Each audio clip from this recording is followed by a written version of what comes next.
11절로 14절 말씀을 통하여 하나님이 다시 세우시고 춤추게 하실 줄을 믿고 배척을 당해도 어려움을 당해도 포기하지 말고 복음을 전하라는 말씀을 받았습니다. 하나님은 우리가 실패하고 넘어졌어도 반드시 다시 일으켜 세워주시고 우리로 하여금 춤추게 하실 줄로 믿으시기 바랍니다. 그러므로 어떤 상황 가운데서도 낙심하거나 포기하지 말고 항상 주의 주신 사역의 사명인 전도하기를 힘써야 할 줄로 믿습니다. 시편 73편 28절 말씀에 하나님을 가까이 함이 내게 복이라 이렇게 말씀을 하시고 있습니다. 하나님을 가까이 할 때 하나님이 주시는 복을 누릴 수가 있다는 것이죠. 그래서 많은 사람들이 하나님을 가까이 하고 하나님을 모시기를 원합니다. 그런데 정말로 하나님을 가까이 하는 모든 사람들이 다 복을 받는 것일까요? 그렇지 않은 사람들도 있다는 것입니다. 오히려 하나님을 가까이 모시면서 범죄한 사람들은 이제 하나님의 진노에 저주를 받아 멸망당하기도 했다는 것이죠. 또 하나님이 함께 하시는 자는 복을 받은 자라고 말씀하시고 있습니다. 창세기 16장 4절 말씀에 내가 너와 함께 있어 내게 복을 주어 내 자손이 번성하게 하리라 라고 말씀하시고 있습니다. 하나님이 우리와 함께 하시는 이유는 우리에게 복을 주시기 위함이다 라고 하는 것이죠. 신명기 2장 7절 말씀에도 네 하나님 여호와께서 이 40년 동안을 너와 함께 하셨으므로 내가 부족함이 없었느니라고 말씀하시고 있습니다. 여러분, 하나님이 우리와 함께 하시면 우리는 부족함이 없는 풍족한 삶을 살아갈 것이고, 하나님이 우리와 함께 하시면 어떤 고난과 환난에도 넉넉히 승리하는 그런 행복한 삶을 살아갈 수 있는 줄로 믿으시기 바랍니다. 그렇다면 우리가 어떻게 어떤 방법으로 하나님을 가까이 할 때에 하나님이 주시는 복을 누리며 살아갈 수가 있을까라고 하는 것입니다. 첫째로 하나님의 임재를 경외하라고 하십니다. 사무엘하 6장 9절 말씀 시작. 다윗이 그날에 여호와를 두려워하여 이르되 여호와의 궤가 어찌 내게로 오리요. 아멘. 다윗 왕은 하나님을 가까이 모시고 싶었습니다. 하나님을 가까이 모시고서 하나님을 늘 찬양하고 예배하고 경배하며 섬기는 그런 삶을 살고 싶었던 것입니다. 자, 하나님은 이스라엘 백성들에게 이렇게 약속하셨습니다. 그 법궤, 언약궤 그 위에서 내가 너희를 만나 주시겠다라고 약속을 하셨던 것이죠. 그런데 문제는 지금 하나님이 임재하고 계신 그 법궤가 다윗 곁에 없다라는 것이죠. 그 법궤는 블레셋 사람들에게 빼앗겼었습니다. 근데 그 법궤가 스스로 이제 돌아왔죠. 베세메스로. 근데 돌아온 그 법궤를 기럇 여아림, 바알레 유다라고 하는 그 기럇 여아림 그곳에 지금 70년째 방치하고 있는 것입니다.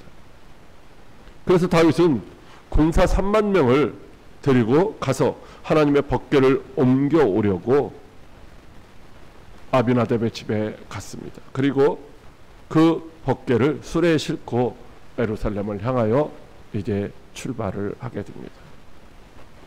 여러분, 법궤를 옮겨오는데 군사를 3만 명을 이끌고 가서 법궤를 옮겨옵니다. 법궤를 빼앗아 오는 것이 아니라 단순히 옮겨오는 것인데 군사 3만 명을 이끌고 간 것이죠. 다윗은 어떤 사람입니까? 다윗은 성전을 건축하고 싶어도 하나님이 허락하지 않은 사람이죠. 왜? 그는 전쟁터에서 많은 피를 흘렸기 때문입니다. 그 다윗이 데리고 간 그 3만 명의 군사들도 여전히 전쟁터에서 싸우던 사람들, 피를 많이 흘린 사람들, 다시 말하면 정결하거나 성결하거나 거룩하지 못한 사람들이라고 하는 것입니다. 그들을 데리고 가서 하나님의 법궤를 지금 옮겨오고 있는 것이죠. 그때 이제 아비나답의 아들 아효는 궤 앞에서 가고 또 다윗과 많은 무리들이 이제 우사와 함께 뒤를 따라가면서 잣나무로 만든 여러 가지 악기와 수금과 비파와 소고와 양금과 재금으로 여호와 앞에서 연주하며 갔다라는 것입니다. 그들의 기쁨과 즐거움으로 하나님의 법궤를 옮겨가고 있는 것입니다. 그런데 나곤의 타작마당에 이르렀을 때입니다. 법궤를 싣고 가는 수레를 이끌고 가는 그 소들이 갑자기 뛰는 것입니다. 갑자기 소가 뛰니까 어떻게 돼요? 법궤가 수레에서 흔들리고 떨어지려고 하니까 뒤따라가던 이 우사가 법궤를 붙들었습니다. 자, 우사라고 하는 이름의 의미는 힘이라고 하는 것입니다. 힘 있는 사람이라는 거예요. 우사는 힘 있는 사람이다라는 거죠. 그러니까 우사는 그 하나님의 법궤가 소들이 뛸 때 떨어지려고 하니까 자기 힘으로 그것을 붙잡았습니다. 떨어뜨리지 않으려고 자기 힘을 의지해서 하나님의 법궤를 붙잡은 것이죠. 여러분, 하나님보다 우사가 더 강한 자가 되어 있는 것입니다. 하나님은 스스로 계신 분이고 누구의 도움도 필요 없는 분이 하나님이시잖아요. 근데 지금 우사가 하나님을 돕고 있는 것이죠. 자기 힘으로. 그래서 하나님이 우사가 오늘 성경 말씀에 보니까 우사가 잘못했다는 거예요. 잘못. 7절 말씀에 하나님이 우사가 잘못함으로 말미암아 진노하사 그를 그곳에서 치시니 그가 하나님 교회 곁에서 죽으니라고 말씀하시고 있습니다. 여러분, 우사가 하나님의 법궤를 붙잡은, 하나님의 법궤가 막 떨어지려고 하니까 붙잡은 것이 죽을 만큼의 잘못일까요? 우리는 한번 생각해 봐야 됩니다. 우리는 신앙생활하면서, 우리가 믿음 생활하면서, 하나님을 섬기면서 우리의 생각으로 우리가 신앙생활할 때가 많이 있죠. 아, 이 정도는 괜찮겠지. 내 형편에서 이 정도는 괜찮을 거야. 이건 어쩔 수 없는 일이지. 하나님의 말씀이 기준이 되는 게 아니라 자기 생각이 기준이 돼서 우리가 신앙생활을 하고 있지는 않느냐라고 하는 것입니다. 우사는 하나님의 법궤가 수레에서 떨어지려고 하니까 손으로 그걸 떨어지지 않도록 있는 힘을 다해서 이제 그것을 붙드는 거예요. 최선을 다해서, 자기 생각으로는 최선을 다해서, 자기가 그렇게 하지 아니하면 하나님의 법궤, 그 거룩하신 법궤가 땅으로 떨어질 것 같으니까, 그래서 있는 힘을 다해서 그 법궤를 손으로 붙드는 거죠. 그런데 하나님은 그것을 잘못이라고 말씀하시면서 그를 그 자리에서 쳐 죽게 하셨던 것입니다. 왜 그러셨을까요? 민수기 4장 15절 말씀에 진영을 떠날 때 아론과 그의 아들들이 성소와 성소의 모든 기구 덮는 일을 마치거든 고핫 자손들이 와서 맬 것이니라. 그러나 성물은 만지지 말라. 그들이 죽으리라. 해막 물건 중에서 이것들은 고핫 자손이 맬 것이며 라고 말씀을 하셨습니다. 지금 다윗은 하나님을 그냥 가까이 모시고 싶다고 하는 그런 마음뿐이었고, 또 우사는 하나님의 법궤가 떨어질 것 같으니까 그것을 어떻게 해서든지 떨어뜨리지 않게 하고자 하는 마음뿐이었습니다. 하나님의 법대로가 아니라 자기의 생각을 따라서 그렇게 행한 것이죠. 하나님은 분명히 그 법궤는 제사장들이 어깨에 메고 운반하라고 하는 것입니다. 수레에 싣고 가라는 것이 아니라 편하게 가라는 것이, 하나님을 모시고 가는, 하나님을 모시고 살아가는, 하나님을 주인으로 섬기며 살아가는 사람들의 삶이 그냥 편안하게 하나님 모시고 사는 것이 아니라 어깨에 메고 희생과 헌신을 통해서 하나님을 섬겨야 된다는 거죠. 부모님을 연세가 드시고 또 혹은 몸이 불편하신 부모님을 모시는 것이 그게 편한 것이 아니죠. 그냥 방치하는 것이 아니라 잘 섬긴다고 하는 것이 희생과 헌신이 있는 것처럼 하나님을 모시는 것도 마찬가지라는 거죠.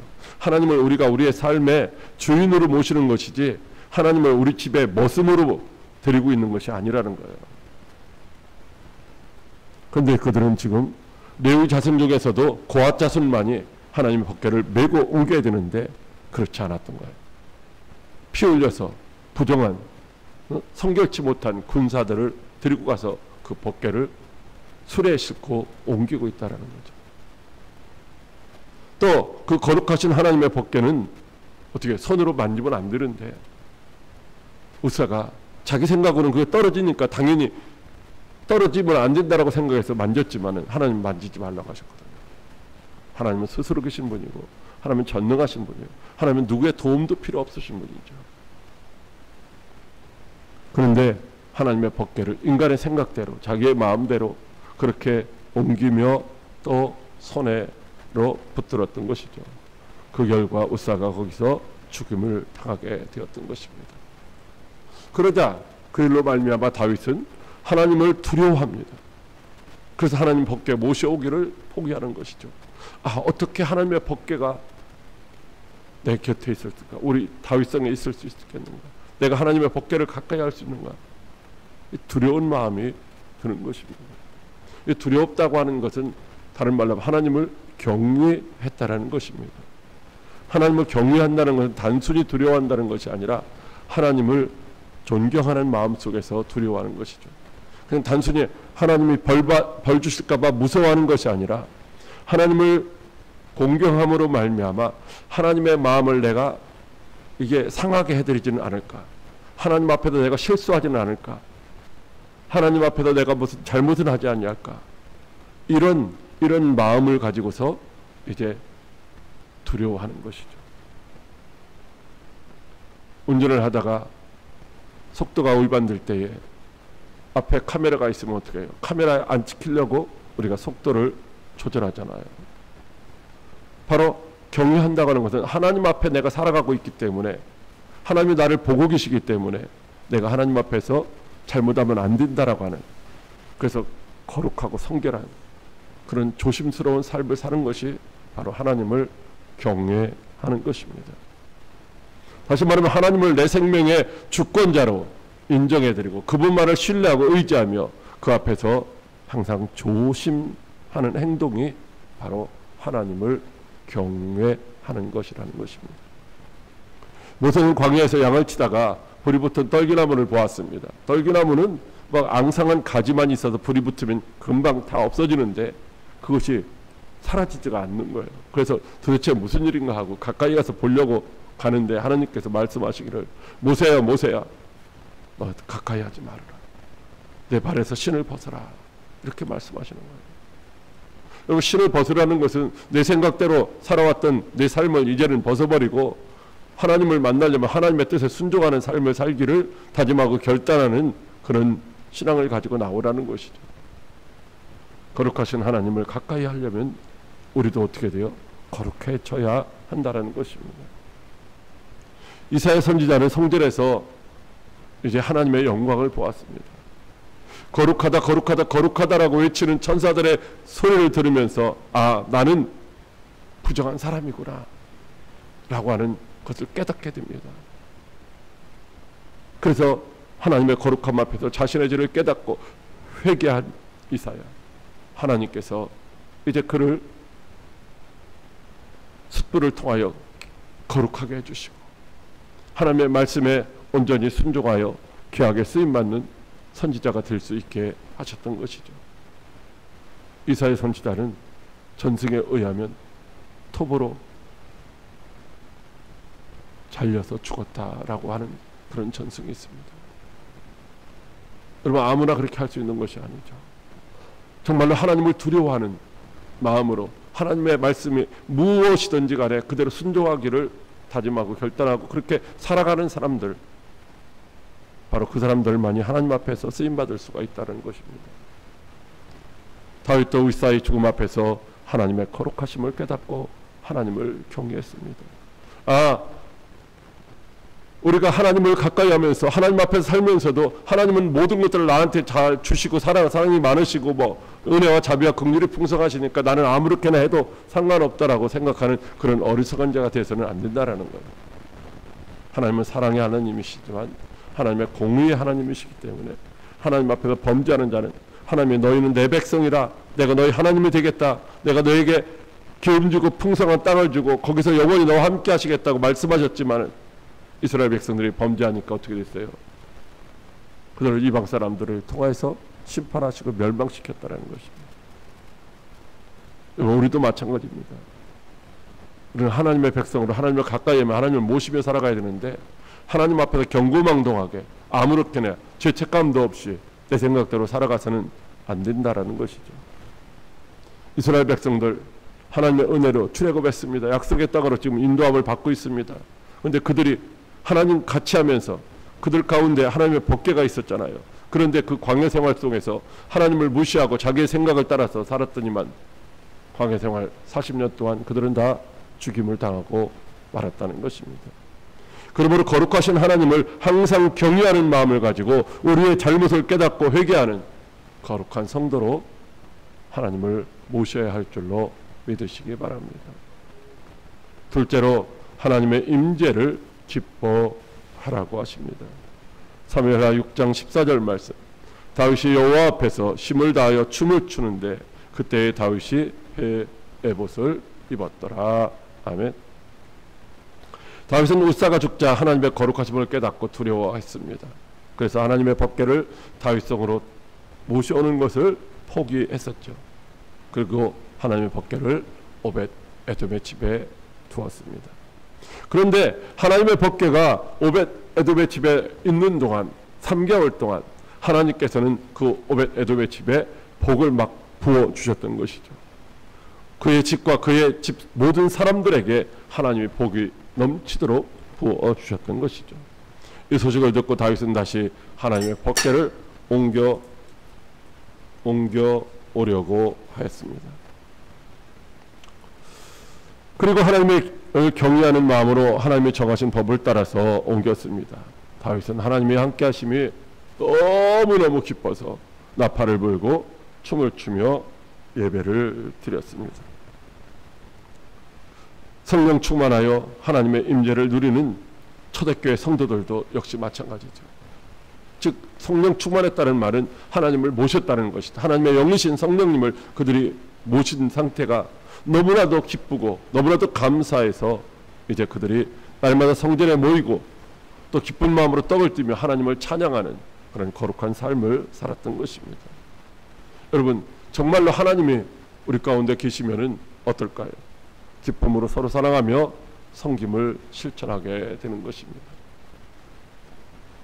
사랑하는 광역교회 성도 여러분, 전능하신 하나님이 우리와 함께 하시는 것, 이것은 우리에게는 너무나도 큰 은혜고 축복인 줄로 믿으시기 바랍니다. 여기 제일 호텔, 온양 제일 호텔 옆에 가면 청국장 집인가 있는데 거기 그렇게 써붙였어요. 대통령이 다녀가신 집. 왔다 갔다라는 거예요. 거기 머물고 있는 것도 아니고 왔다 그냥 지나간 거예요, 한 번. 그런데도 그걸 기념해서 표를 써붙여 놓고 자랑을 하고 있는 거죠. 근데 죄와 허물로 말미암아 죽을 수밖에 없는 우리들 가운데 전능하신 하나님께서 대주하고 계신 거예요. 임재해 계신 거예요. 이게 보다 더 큰 은혜가, 더 큰 축복이 어디 있겠어요?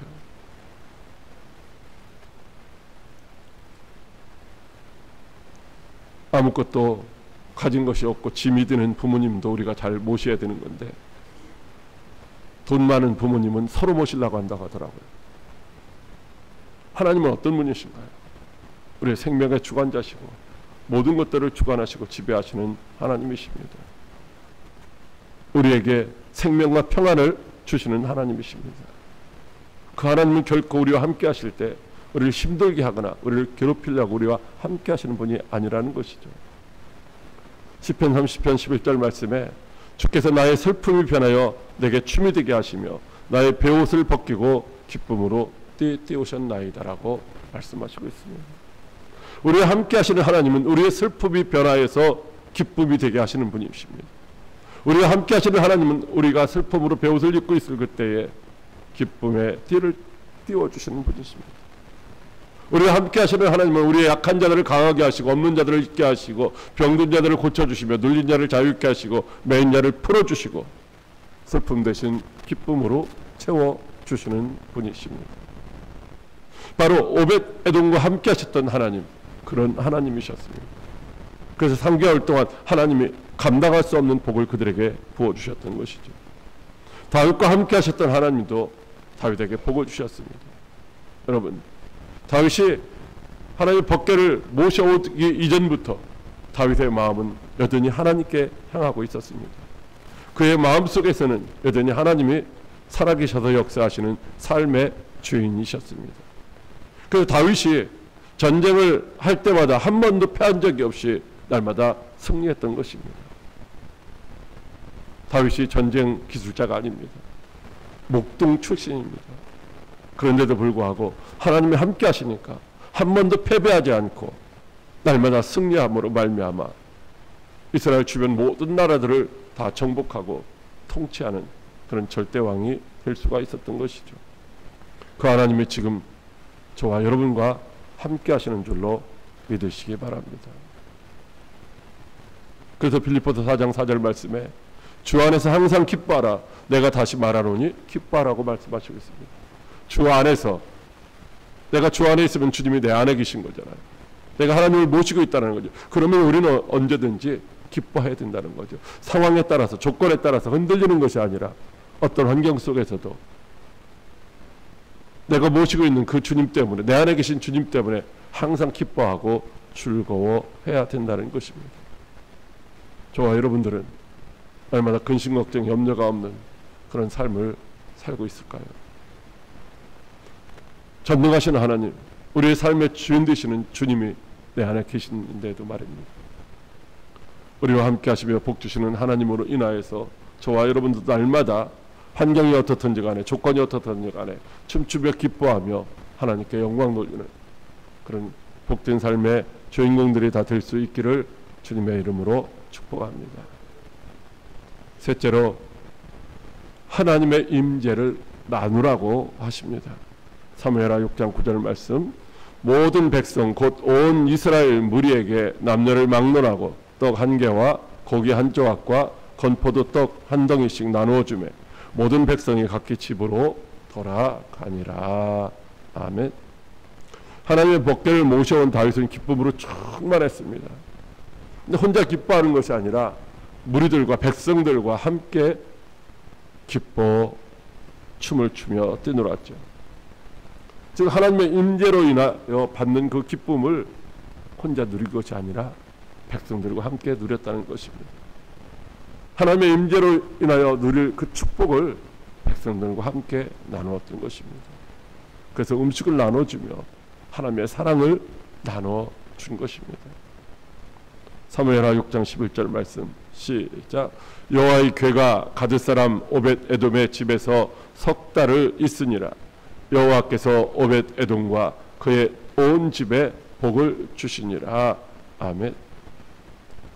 오벳 에돔이 어떻게 무엇을 했는지에 대해서는 알려지지 않았지만 하나님의 법궤를 모신 그의 집과 그의 모든 집 사람들이 다 하나님으로부터 복을 받았다는 것이죠. 그리고 그것은 혼자만 이제 누린 것이 아니라 하나님이 함께 하시는 은혜와 축복이 무엇인지를 소문을 냈던 거예요. 소문을 내니까 그 소문을 다윗이 듣고 하나님의 법궤를 이제 모셔갈 수가 있었던 것이잖아요.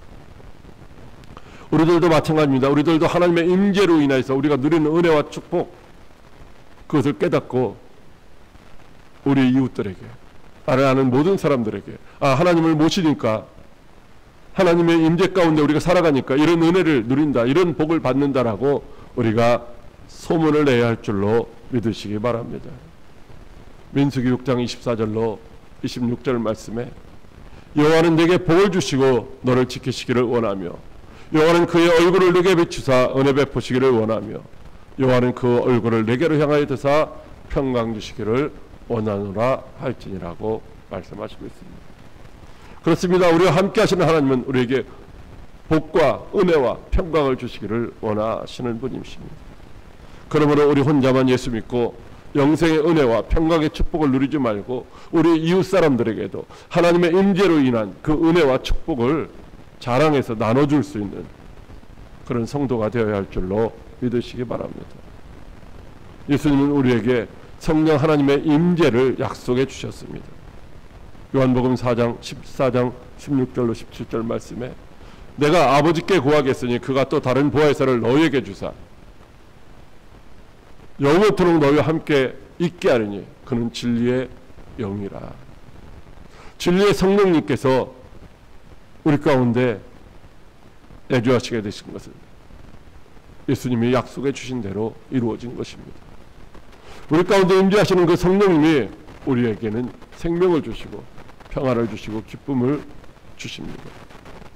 우리와 함께 하시는 그 성령님이 주시는 그 생명, 영생, 평안, 기쁨, 행복, 이런 것들을 나만 누리는 것이 아니라 우리 이웃과도 함께 나누어 누려야 할 줄로 믿으시기 바랍니다.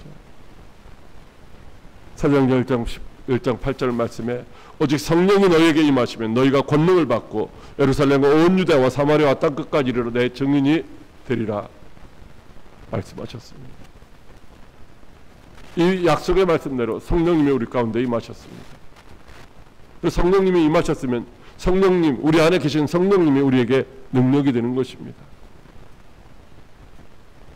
그렇다면 우리는 지금 우리 안에 임재하신 성령 하나님의 능력으로 우리의 이웃에게 생명과 평안과 기쁨과 행복을 나눠주며 살아야 하는 것입니다. 다윗이 하나님의 임재로 인한 기쁨과 축복을 백성들과 나누었듯이 우리들도 하나님의 임재를 경외하며 또 기뻐하며 생명과 평화의 축복을 이웃들에게 나눠주며 함께 누려나가는 저와 여러분들이 다 되어야 하는 줄로 믿으시기 바랍니다. 우리 찬양